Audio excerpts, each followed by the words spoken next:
우리가 신자인데 우리 신자된 우리에게 예수님이 바라시는 게 있어요. 그러니까 사실은 우리가 예수님한테 바라는 게 있고 또 예수님이 우리에게 바라는 게 있습니다. 근데 이게 딱 맞으면 좋습니다만 사실은 이게 잘 맞지는 않아요. 왜냐하면 우리의 믿음의 수준에 따라서 요구하는 것들이 항상 달라지기 때문에 예수님은 요만큼의 위치에서 항상 우리에게 말씀하시거든요. 근데 우리는 아직 그게 어렵고 또 이해도 안 되고 그 뜻을 알지도 못할 때는 대부분 항상 내 뜻 안에서 구해요. 그런데 주님이 우리에게 요구하시는 것이 올바를까요? 우리가 주님한테 요구하는 게 올바를까요? 그거는 우리가 명확하게 하자고요. 주님이 우리에게 요구하는 게 올바를까요? 우리가 주님한테 요구하는 게 올바를까요? 그러면 주님이 우리에게 요구하는 게 올바르다는 게 인식이 된다면 가끔 주님의 뜻과 내 뜻이 부딪힐 때 우리가 어디에 먼저 그러면 복종해야 된다고 먼저 생각하세요? 여기까지 되시죠? 그래요. 사실은 우리의 뜻이 항상 우리는 중요합니다만 그러나 하나님과 내 뜻이 부딪혔을 때에 우리는 그래도 어떻게 해요? 내 뜻을 하고 싶지만 어느 쪽을 먼저 선택해요? 하나님 뜻을 이제 먼저 선택해 가는 이게 이제 성숙한 백성들이 항상 취하는 태도입니다. 주님이 우리에게 바라시는 게 있어요. 그러니까 우리에게 믿음을 허락하신 이유예요. 사실은 우리를 왜 믿게 하시고 우리를 왜 부르셨냐는 거예요. 이 본질적인 믿음에 우리가 신자로서 이 자리에 앉아 있는 이유를 말하는 겁니다. 사실은 우리가 하나님한테 바라는 것은 뭡니까? 내가 믿는 이유. 사실은 내가 믿었다 그러지만 하나님이 믿게 하신 건데 어쨌든요. 내가 하나님을 믿은 예수를 믿은 이유는 뭐가 있어요? 내가 예수를 믿으면 뭐 할까봐? 여러분 처음에 예수를 왜 믿으셨어요? 예수 믿으면 뭔가 좋을까봐, 그죠? 잘 된단 말이죠. 내 인생이 잘 되고 미래가 잘 되고 뭐가 잘 돼요. 잘 될까봐. 또 건강이 좋아질까봐. 아픈 사람들 환자한테 가서 예수 믿으면 좋아져. 그러잖아요. 그런 욕망들이 있어요. 또 예수 믿으면 뭐예요? 사업이 잘 될까봐. 그런 경우도 있습니다. 예수를 믿는다기보다는 교회 오면 예쁜 여자, 예쁜 멋진 남자 만날까봐. 실제 그래요. 제가 고등학교 때랑 우리 대학교 때 전도할 때 진짜 그렇게 전도하신 분들도 있어요. 교회 오면 진짜 여자 많거든. 와라고. 저한테도 그렇게 전도하셨던 사람들이 있어요. 물론 그때는 제가 노는 걸 좋아해서 거기에 다행히 관심이 없어서 이렇게 간증할 수 있었지만 사실은 제가 교회를 나가는 것도 친구의 권면이에요. 그러니까 처음에 세 가족이 제가 믿음을 가지고 예수를 알고 이러고 교회 나갔을까요? 그러진 않아요. 친구 때문에 나간 거예요. 가자 하니까 정말 귀찮아 죽겠네. 내가 일요일날 진짜 이걸 해야 되나? 이러고 나간 거예요. 친구가 가자고 하니까 의리 때문에 나갔단 말이죠. 의리 지키니까 오늘날 믿음이 들어오고 목사가 되더라고요. 우리가 처음에 우리의 믿음에서는 그러니까 내 욕구, 내가 바라는 어떤 것들, 나 때문에 나가는 거예요. 그러니까 내가 그럼으로 해서 하나님 앞에 바라고 기도하는 것들이 다 누구 중심이에요? 내 중심에 포석을 두게 된단 말이에요. 다 모든 목적들이, 기도들이, 내 믿음의 생활들이 다 누구 중심이에요? 내 중심이에요, 내 중심. 그러면 하나님도 내 중심일까요? 우리는 하나님도 내 중심일 거라고 생각해요. 내가 예수 믿으면 하나님이 이거 하나 잘 되게 해주실 거고 그 다음에 또 이거 하나 잘 되게 해주실 거고 막 이렇게. 꼭 이게 나쁜 건 아니에요. 왜냐하면 이게 기본적인 인간의 욕구고 하나님은 그것까지도 들어주십니다. 믿으십니까? 이렇게 다 들어주세요. 우리가 기도해가지고 우리 삶의 문제들이 해결되고 이럽니다. 금요일 기도만 해봤어요. 그럼 역사 일어납니다 하면 다 와요. 대부분 교회 기도회가 다 그렇게 말해요. 우리 기도회 와서 기도만 하면 역사가 일어납니다. 내가 바라는 요구들이 이루어집니다. 이런 거거든요. 안 이루어지는 건 아닌데 그게 만약에 우리를 부르신 하나님의 뜻이라고 생각한다면 이분은 평생 신앙이 거기서만 머물러 있는 거예요. 사실은 우리를 부르신 하나님의 뜻은 거기에만 있지 않아요. 분명히 저는 말씀드렸어요. 이루어진다고요. 이루어진다니까요. 진짜 우리가 허투루 하는 기도 절대 함부로 하시면 안 돼요. 그것까지 다 다 이루어주시는 거예요, 하나님은. 여러분이 지나가면서 던지는 말까지 다 이루어주신다니까요. 제가 말씀드렸잖아요. 제가 인기가 그렇게 여자들한테 없었어요. 하나님 제발 인기 좀 있게 해주세요. 대학교 때 8명이 저를 쫓아다녔다니까요. 한꺼번에. 정신을 못 차리겠어요. 제가 그거 끊고 기도하고 막 성경 보느라고. 허투루 하는 기도까지도 다 들어주세요. 제가 말씀드렸잖아요. 하나님 회 좀 먹게 해주세요. 내 입에서 고기 냄새가 날 때까지. 그러니까 우리가 하는 기도들을 하나님 다 들어주시는데, 그럼 꼭 그걸 위해서 우리를 부르셨냐는 거예요. 내가 바라는 목적을 이루기 위해서. 그게 복이냐는 거죠. 아니에요. 하나님 우리 자녀가 장난감이 필요하다, 게임기가 필요하다, 하나님 나에게 이게 필요하세요. 우리 부모님께 우리가 아이들이 요구하잖아요. 그럼 들어주세요, 안 들어주세요? 들어주세요. 그러면 내가 얘한테 장난감하고 그런 아이들이 바라는 걸 사주기 위해서 얘를 낳았어요? 그게 목적이에요? 그러면 정말 슬퍼지는 거예요. 그러니까 항상 우리의 시각에서 하나님 앞에 요구하지 말고 가장 좋은 건 아버지의 뜻을 물을 때에 우리 삶에 진짜 복이 임할 줄 믿습니다. 저는 예수 잘 믿고, 그러니까 하나님 우리 이런 기도 들어주시니까 제가 목회를 하다 보니까 내가 예수 믿고 하나님 앞에 기도했더니 사업이 잘 되고 앞에 미래가 잘 되고 잘 되는 거 봤어요. 아까 말했던 여자 만나러 나오는 사람이요? 예, 교회 와서 여자 만나서 결혼한 사람도 많이 봤습니다. 물론 꼭 이쁜 여자는 아니었어요. 왜냐하면 하나님은 얼굴이 좀 못생긴 여자들 기도들도 들어줘야 되잖아요. 어쨌든 하나님이 우리 이런 모든 욕구까지 들어주시지만 그게 본질적인 이유는 아니라는 거예요. 하나님은 사실은 다른 이유 때문에 우리를 부르셨어요. 그리고 우리가 그것을 알기까지 하나님 끝없이 말씀하시고 가르치시고 사실은 기다리시는 거예요. 그럼 우리가 어떻게 해요? 한 단계 이제 성장해 가는 거죠. 처음에는 그런 것들을 구했다가 이렇게 했는데 어느 순간 하나 또 요구하시고 뭔가를 바라시고 헌신하게 하시고 우리를 이끌고 이러신단 말이죠. 그리고 어디로 이끄는 거예요? 점차 주님이 우리를 부르신 근원적인 물음까지 우리를 당기는 거예요. 그럼 우리는 어디까지 가셔야 돼요? 거기까지가 목표예요. 거기까지가. 여기에서 우리의 깨달음의 세계가 이제 확 열리고 우리의 인생이 변하고 삶이 변하고 그 전까지는 전혀 달랐던 인생을 살게 되는 거예요. 그 전까지 신자의 삶은 다 먼저 하세요. 하나님 앞에 맨날 떼쓰고 달라주라 이거 하는 인생이에요.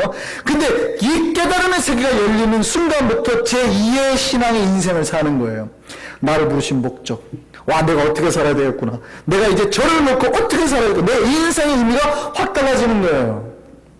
하나님이 내 삶에 비록 맨날 안 채워주시더라도 나는 여전히 그 기쁨이 사그라들지 않고 막 넘쳐나는 거죠. 누가 나를 괴롭혀도 누가 나를 힘들게 해도 여전히 내 안에 불꽃과 사랑은 떠나질 않아요. 왜냐하면 하나님과 직접적으로 만나 그 뜻을 알게 됐기 때문에. 그럼 우리는 어디로 가야 돼요? 그 세계로 들어가야 돼요. 저는 항상 여러분에게 이제 그 세계를 권면합니다. 제가 요즘에 실수한 건 있어요. 제가 우리 교회 와가지고 처음에 실수한 건 저는 그 세계를 맛봤으니까 그 세계를 처음부터 퍽 하고 던져버렸어요. 그랬더니 교인들이 정말 힘듭니다, 목사님. 이러는 거예요, 지금 다. 근데 나쁜 건 아니에요. 여러분 한 단계 올라오고 계시는 게 나쁜 건 아니에요. 잘 올라오고 계세요.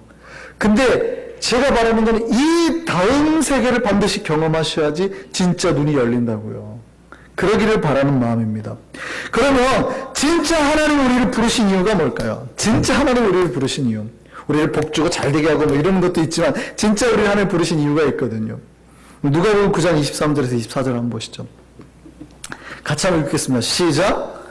또 무리에게 이르시되 아무든지 나를 따라오려거든 자기를 부인하고 날마다 제 십자가 지고 나를 따를 것이니라. 누구든지 제 목숨을 구원하고자 하면 잃을 것이요 누구든지 나를 위하여 제 목숨을 잃으면 구원하리라. 갑자기 또 가슴이 답답해지죠. 예수님은 우리를 우리를 불러서 복 주고 잘 되고 우리 미래가 정말 잘 되는 거, 우리 사업이 잘 되는 거, 건강한 거, 이거 물론 들어주세요. 그런 근원적인 우리를 부르신 목적은요, 우리를 불러서 예수께서 가셨던 그 길 그대로 따라가게 하신 거예요. 그 길이 내가 생각했던 좋은 집, 좋은 차, 예쁜 여자, 멋진 남자의 길이 아닐 수도 있다는 거예요. 물론 그거 채워주시는데 어느 순간 채워주시던 거를 놔라 할 때가 있단 말이에요.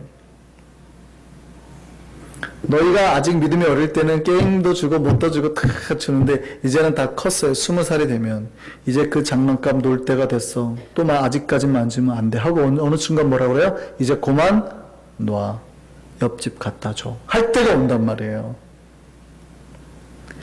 주님은 우리를 향해서 십자가의 길을 따라오라고 우리를 부르시죠. 이게 그런 목적이에요.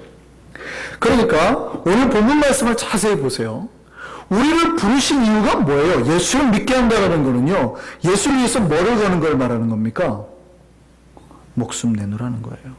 그래서 여러분 처음에 믿기 던질 때 조심하세요. 기도할 때 하나님이 여러분의 삶들 기도 다 들어주시잖아요. 다 믿기거든요. 떡밥에 조심하세요. 왜 그런 줄 아세요? 나중에 결국 여러분 목숨을 달라고 하는 거거든요. 무섭습니까? 근데 그게 구원에 이르는 길임을 믿으시기 바랍니다. 이게요, 사실은 처음부터 목숨 내놓으라 바치라고 하면 아무도 못 바쳐요. 근데 하나님의 사랑이 느껴지는 순간 목숨을 바쳐주는 거거든요. 근데 하나님은 내가 너를 얼마나 사랑한다는 것을 우리 기도 가운데 딱 응답으로 갚아주십니다. 삶에 좋은 걸 주시고 내가 너를 정말 사랑해. 심지어는 예수님 뭐까지 주셨어요? 목숨까지 주셨어요. 그러니 이제 너도 나를 위해서 뭐를 좀 주렴? 목숨을 주렴. 이게 이제 십자가예요. 간혹 그런데 예수 믿는 사람들 중에 뭐를 아까워해요? 목숨을 아까워요. 왜요? 이 사람은 아직 그 경지까지는 안 된 거예요. 내가 신앙생활을 다 뭐를 받아들이냐면 예수 믿고 돈 잘 벌고 건강해지고 이건 신앙생활로 자꾸 착각하니까 어느 순간 하나님이 우리에게 이제 목숨을 탁 요구하는데 그게 더 이상 못 받아들여지는 거죠. 여기서 이제 제2의 신앙생활을 해야 되는데 더 이상 못하고 자꾸 여기서 이제 좌절하는 거예요. 목사님 희한하시네. 자꾸 이상한 얘기를 하시네. 자꾸 헌신하라고 하고 자꾸 봉사하라고 하고 자꾸 목숨 바치라고 하고. 아니 우리가 예수 믿고 복을 받아야지 왜 자꾸 목숨을 바치라고. 이게 여기서 자꾸 이제 부딪히는 거예요. 요 다음 단계를 넘어가야 되는데 요거를 못 넘어가는 사람들이 자꾸 이제 시험에 드는 거거든요. 예수님 말씀하셨어요. 우리를 부르신 이유가 뭐예요? 예수님처럼 십자가의 죽음의 길을 가라고요. 그런데요, 중요한 말씀은 우리가 그 길을 갈 때 뭐를 얻어요? 예, 그 마지막 다시 한번 보시죠. 자, 누구든지 제 목숨을 구원하고자 하면 뭐 할 것이요? 그러니까 내 목숨이 아깝고 소중해서 내 목숨 지켜야지 하는 사람은 결국엔 어떻게 돼요? 그 목숨을 잃게 되고 오히려 예수님을 위하여서 예수님이 말씀하신 대로 제 목숨을 던지면 중요한 거예요. 제 목숨을 뭐 할 때? 그러니까 여러분이 잃어야지 얻는 거예요. 그냥 내놓는 게 아니라 진짜로 여러분의 목숨을 죽여야 여러분의 숨을 죽여야 새 생명이 나온다는 얘기예요.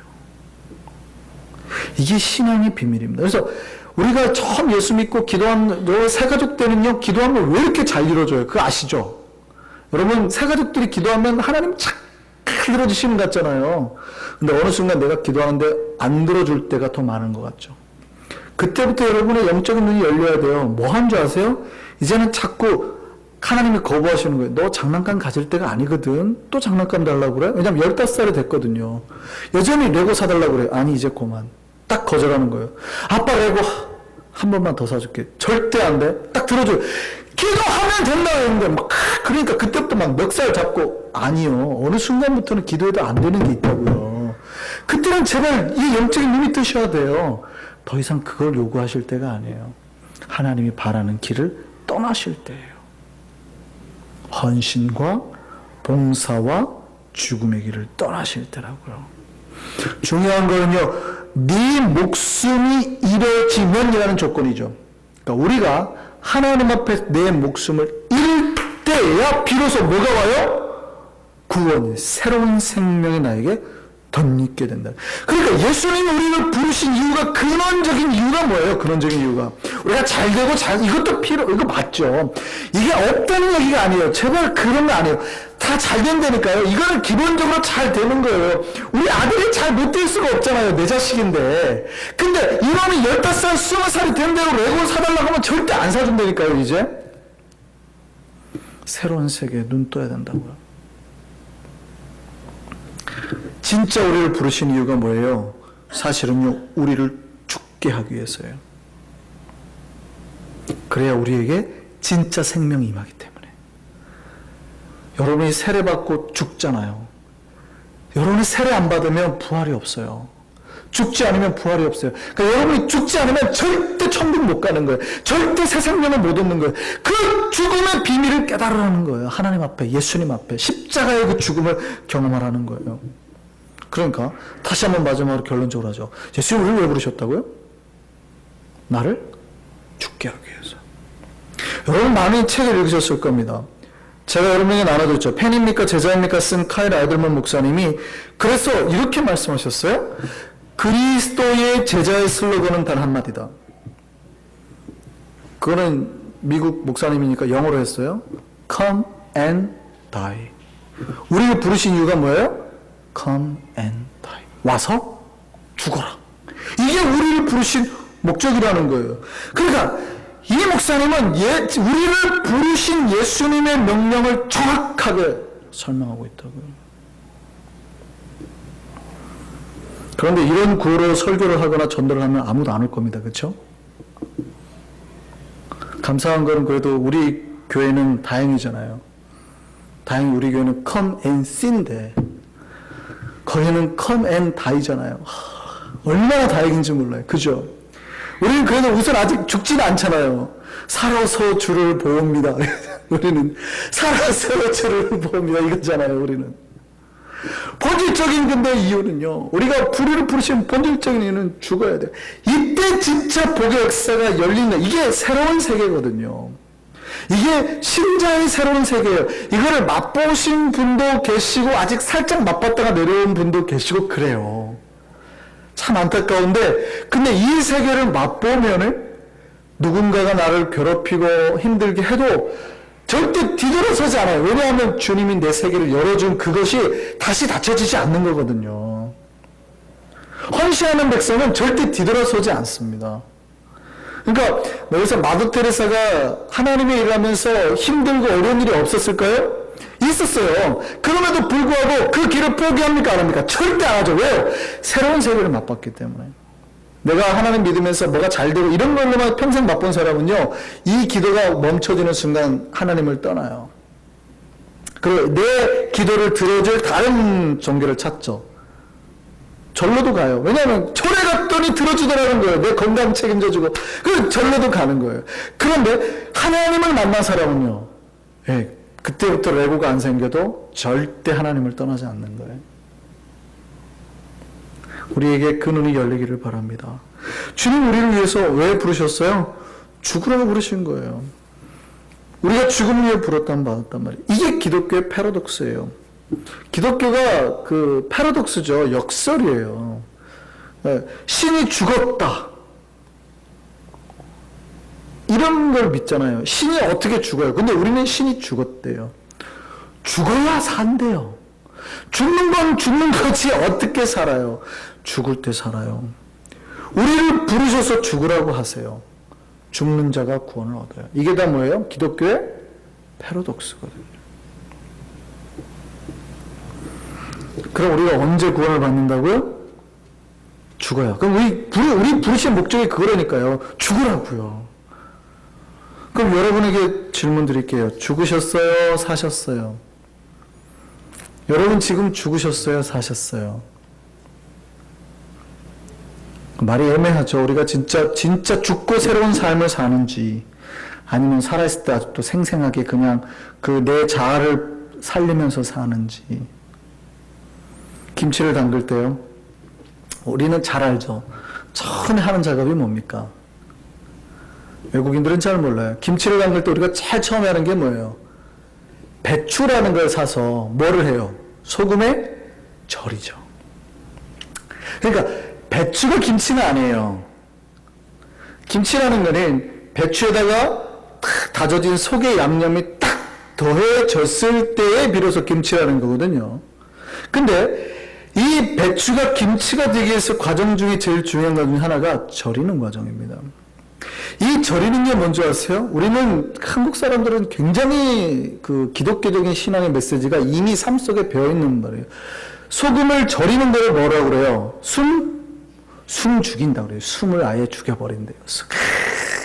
정확하지 않아요? 배추 숨을 죽여버린대요.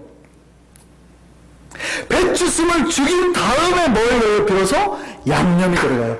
배추 숨이 죽지 않는 배추에 양념을 넣으면 양념이 벨까요? 안 벨까요? 안 돼요. 신기하잖아요? 안 벨 뿐만 아니라 어떤 효과가 안 나타나면 익질 않아요. 발효의 효과가 나오질 않아요. 배추가 발효가 되지 않아요. 속만, 그 양념된 것만 발효가 되지 배추가 발효가 안 된다고요. 숨이 죽어진 배추에 양념을 넣을 때 비로소 어떻게 해요? 그 양념이 배추 속에 스며들고 새로운 맛이 탄생한다. 예전에는 배추의 맛이었는데 새로운 맛의 김치라는 게 탄생을 하죠. 그러니까 그 김치가 어떻게 해요? 죽으면 죽을수록, 배추가 죽으면 죽을수록 양념이 스며들고 거기서 비로소 발효라는 능력에 새로운 생명의 에너지가 살아난다는 거예요. 발효할 때는 뭐예요? 새로운 세균들이 번식하는 거 아니에요. 그러니까 김치는 죽었는데 새 생명이 살아나고 이 새 생명이 능력으로 건강하는 새로운 에너지로 탈바꿈이 되더라는 거예요. 무슨 말인지 아시겠어요? 그랬더니 이제 더 이상 배추 맛이 나지 않고 무슨 맛이 나요? 김치 맛이 나는 거예요. 배추가 죽을 때에 김치 맛이 나는 겁니다. 죽었더니 새로운 생명으로 변화가 되더라는 거예요. 새로운 맛이 그 안에서, 그 사람 안에서 나더라는 거예요. 오늘 이 똑같은 말씀을 요한복음 12장 24절에 예수님 그렇게 말씀하셨어요. 보실까요? 요한복음 같이 읽습니다. 시작. 내가 진실로 진실로 너에게 이르노니 한 알의 밀이 땅에 떨어져 죽지 아니하면 한 알 그대로 있고 죽으면, 같은 얘기예요. 사실은 우리를 죽으라고 부르셨다는 거예요. 이 하나를 죽으라고 부르셨다는 거예요. 안 죽고 그대로 있으면요, 이 숨이 살아있으면 그냥 그대로 있는 거예요. 배추가 숨이 살아있으면 배추 그대로, 양념이 절대 스며들지 않고 그대로 있어요. 근데 죽으면요, 우리는 그렇게 생각해요. 배추가 죽으면 더 이상 배추의 생명력은 끝일 것이다. 한 알의 이 씨앗이 땅에 썰어져서 죽으면 그냥 이 생명의 씨앗은 끝날 것이다 라고 생각을 해요. 내가 죽으면 내 인생 끝날 거라고 생각한다고요. 근데 신앙은 그게 아니죠. 내가 죽었더니, 내가 한 알에 떨어 죽어서 땅에 심겼더니, 배추의 숨이 죽었더니 새 존재가 되더라는 거예요. 더 많은 열매가 맺혀지더라는 거예요. 더 많은 복의 열매가 맺혀지더라는 거예요. 이 복의 비밀을 우리에게 깨달아지기를 바랍니다. 우리가 죽을 때 열매를 맺는 거예요. 우리가 죽을 때의 맛이 나는 거예요. 근데 왜 우리에게 열매가 없고 맛이 없을까요? 아직도 교회 안에 생생하게 살아있는 내 숨이 인간적인 육적인 숨을 말하는 거예요. 살아있는 사람들이 꽤 많아요. 우리 교회는 조금 남았어요. 다 죽었죠. 그렇죠? 애처로운 눈빛으로 저를 보시는데 저는 그렇게 믿어요. 할렐루야. 저는 그렇게 믿어요. 우리는 막 다 죽었어요. 근데 이제 다 죽었는데 잎은 죽고 아직 줄기가 안 죽어서 그래요. 잎은 많이 죽었어요. 근데 줄기가 안 죽었어요. 줄기를 죽고 머리까지 다 죽여야 돼요. 배추 머리까지.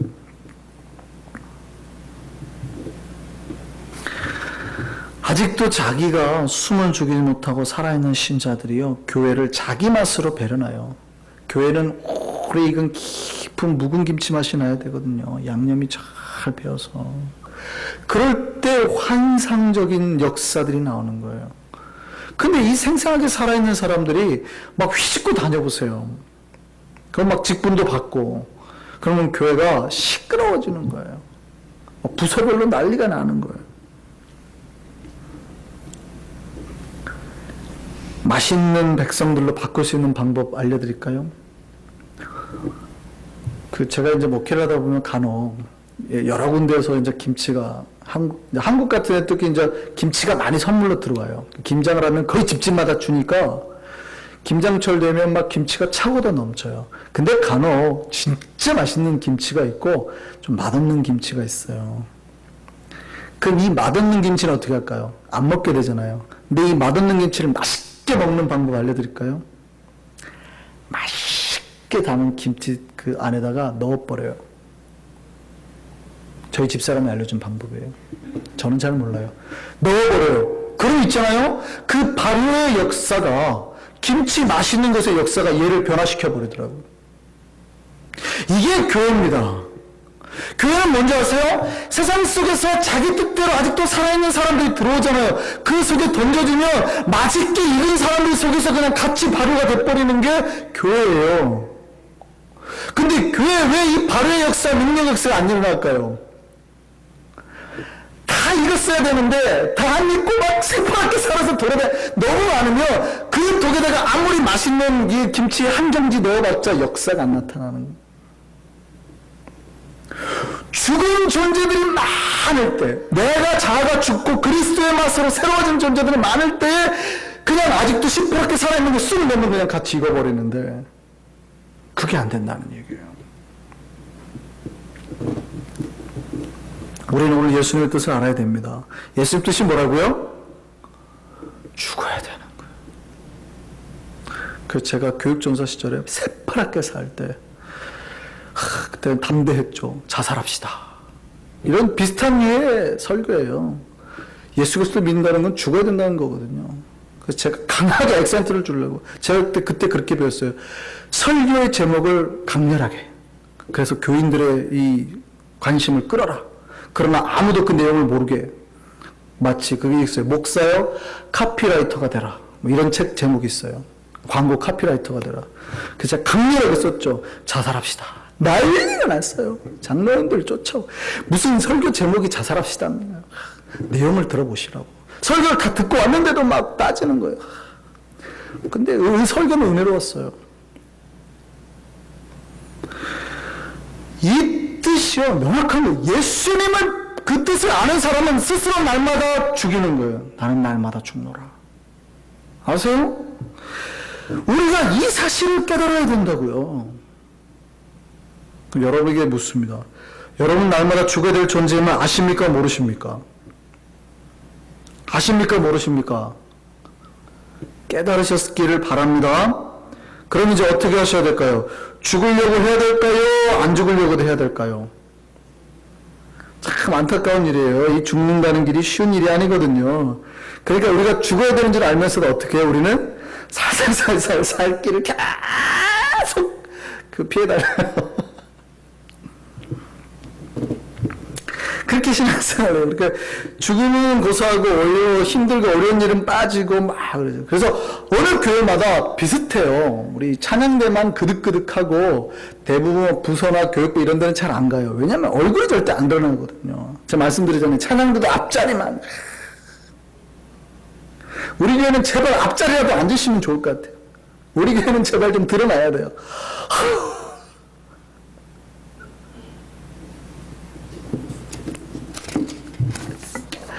여기서 오늘 말씀 보시죠. 어떤 사람이 복이 있을까요? 어떤 사람이 지혜가 있을까요? 오늘 본문을 보실까요? 오늘 본문 보면 어떤 사람이 복이 있대요? 어떤 사람 복이 있대요? 주의 뜻을 아는 사람. 주님의 뜻을 아는 사람이 복이 있어요. 그리고 그 뜻대로 행하는 사람이 복이 있어요. 그럼 두 번째요. 그럼 어떤 사람이 복이 없을까요? 주님의 뜻을 모르는 사람.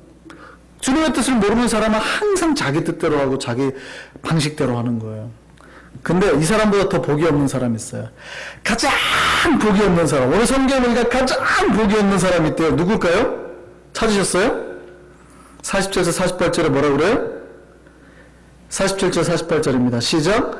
주인의 뜻을 알고도 준비하지 아니하고 그 뜻대로 행하지 아니하는 종은 많이 맞을 것이요. 이해됐어요? 가장 복이 없는 사람은요, 주의 뜻을 알고도 준비하지 아니하는 종. 아예 아직 믿음의 세계의 눈이 열리지 않아서 여전히 그냥 새 가족이 하는 것처럼 주님 복 주옵소서 하는 사람도 언젠가는 한번 맞을 수 있지만 그 사람은 적게 맞은대요. 모르니까, 아직 주의 뜻을 모르니까. 근데 믿음의 세계가 열렸어요. 훈련을 받고 말씀을 깨닫고, 아, 나를 부르신 게 죽으라고 부르신 거구나라고 깨달았어요. 근데 이게 순종이 쉬워요, 어려워요? 어렵다라는 거예요. 그래가지고 이제 그 길을 살살살살 피해서 사는 종들에게는 어떻게 한다고요? 주의 뜻을 알고도 행하지 아니하고 순종하지 아니한 자는 더 많이 맞을 거예요. 저는 여러분이 안 맞기를 바랍니다. 목사가 바라는 거는 여러분이 항상 복 받고 사는 거라니까요. 여러분이 항상 복 받고 사는 거예요. 근데 가끔 보면 어떤 분은 매 맞을 것 같은 분들이 있어요. 불안한 거죠, 제가. 그럼 어떻게 할까요? 제발 복 받고 사십시오. 지혜가 뭘까요? 주님 부르신 뜻을 명확히 아는 거. 이게 지혜예요. 그럼 이 지혜를 여러분이 가졌잖아요. 그럼 이제 여러분이 정말 그 지혜를 가지고 멸망의 길을 갈 건지 복의 길을 갈 건지 선택하는 것은 여러분 앞에 있어요. 안다고 다 잘하는 건 아니에요. 실천하지 않으면, 우리 몸에 배어있지 않으면 안 돼요. 실천하는 진실한 종이 주님 앞에 칭찬받게 되어 있는 겁니다. 여러분 앞에 지혜도 있고 그 다음에 진실함도 있기를 바랍니다. 이것이 주님의 종으로서 합당한 모습이거든요. 이 종에게 뭐가 있다고요? 주님이 허락하신 구원과 믿음의 열매들과 복이 있는 거예요. 분명히 주님은 우리에게 복 주기 위해서 부르셨다고요. 여러분에게 직분을 주신 이유도 복을 주시기 위해서 불렀다고요. 믿으십니까? 우리 43절 보겠습니다. 43절입니다.